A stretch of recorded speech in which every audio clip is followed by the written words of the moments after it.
What's up, guys? This is Ray D Zone. Here another opening Enduro 24. It's a tiny mini truck. Let's open it up.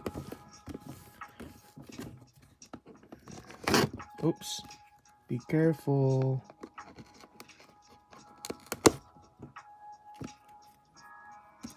It's gonna be a long video. Just opening this box. Just kidding. Alright, let's open it up. Wow. This is an awesome. Look at the box. You can make it as a garage too. I think this is it's been a while for a long time, but yeah, a tiny truck. Okay, let's put it right there. Let's open my mini scissors. Open at the bottom.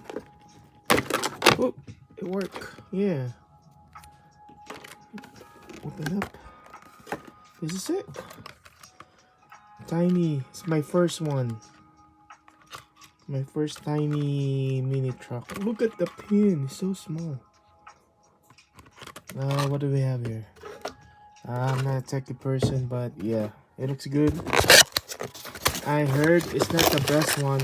It's not the fastest one, but I don't care. I don't care if it's fast. I don't like it slow anyway. There's a charger right here. I believe the battery is already inside. This is the remote control, the transmitter. Ooh, it's pretty good. Ooh, soft, small. My daughter will gonna love this. She's actually behind me. But yeah, it's a good one. Element. Nice.